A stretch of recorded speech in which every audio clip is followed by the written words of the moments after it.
What's up, everybody? Mark Araya from Hardcore Home Fitness, hardcorehomefit.com. And today what we're doing is just making a homemade medicine ball. Great for dynamic movements, explosive movements. Everybody needs a medicine ball. But sometimes, hey, they're not too pricey. They're not going to burn a hole in your pocketbook, but they're getting up there. So a way to simply make it out of probably costing you $10 or less, assuming you have an old basketball or soccer ball on hand already. So this is my old basketball. You could have a soccer ball, whatever the case may be. This is a woman-sized ball. You could the bigger the ball, the more weight you could potentially get in.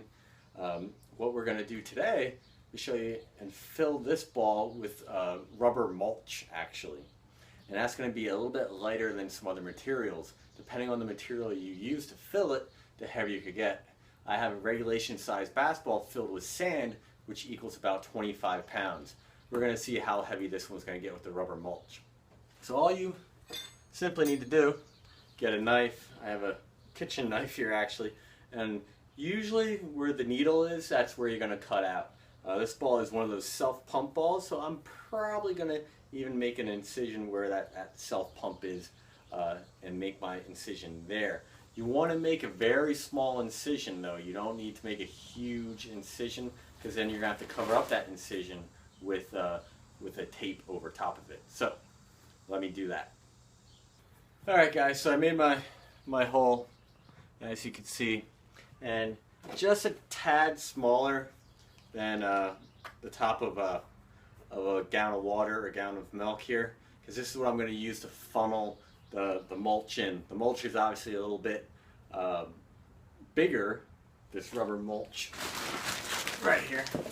As you can see, the pellets are a little bit bigger than sand, obviously. So to have a gallon of milk or a gallon of water to filter it in rather than a straight funnel is usually needed for this. So like I said, all we're going to do then, insert the gallon of milk right on into the hole there, and we're going to dump our mulch in to fill up the ball. And hey, we'll see how this works out.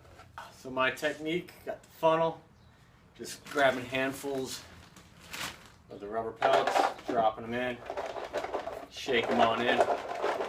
That's simple. It will fill up in no time.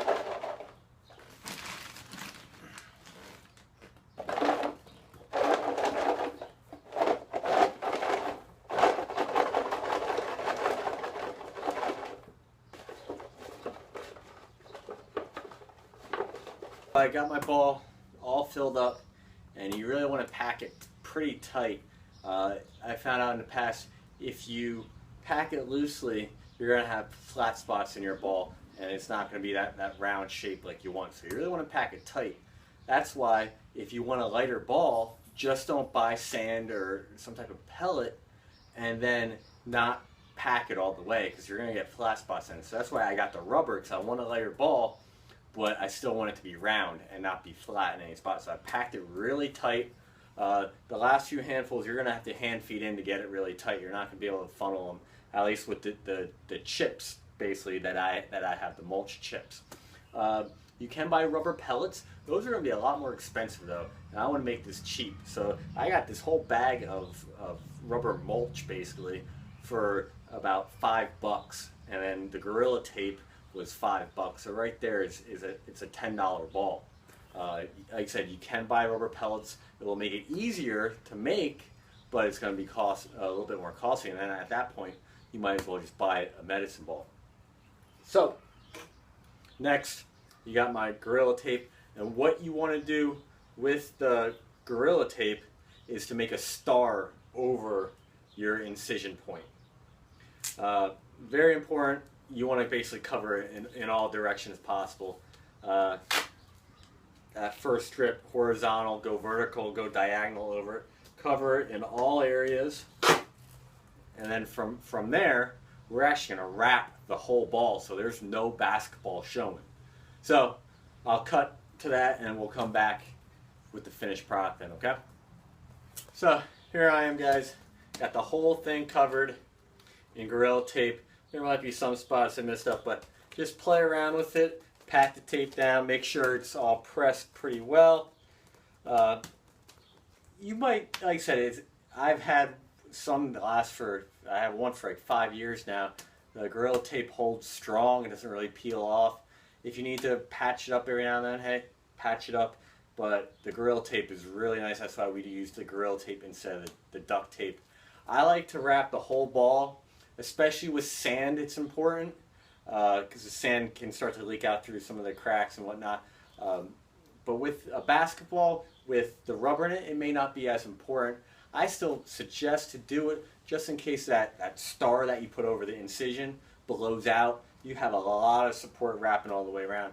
You want to use one single motion as much as you can. I mean, you don't want to just keep wrapping and unwrapping it.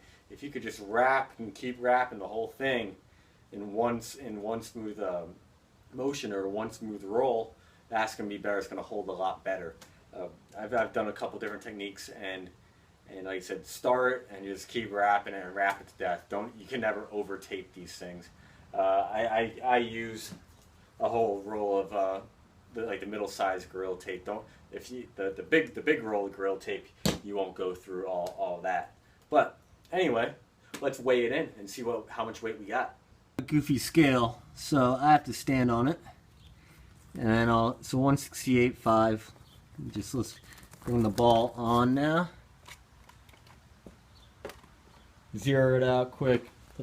With ball in hand, we have 177. So packed with rubber pellets, in a girl's regulation ball, not a guy's regulation ball. And I could probably pack it a little bit tighter. We have roughly a 10-pound ball here. So with a guy's regulation and packed a little bit more, we could get that other pound or maybe even 2 pounds out of it, which is a really good ball for majority of the people. A 10-pound ball, 10 to 12-pound ball is plenty for majority of the people. Like I said, the one with the sand that I made is 25 pounds. So hope you got something out of this tutorial, and hey, try it out yourself, mess around with it and use a technique. Try this technique out, and if you find one better, hey, let me know.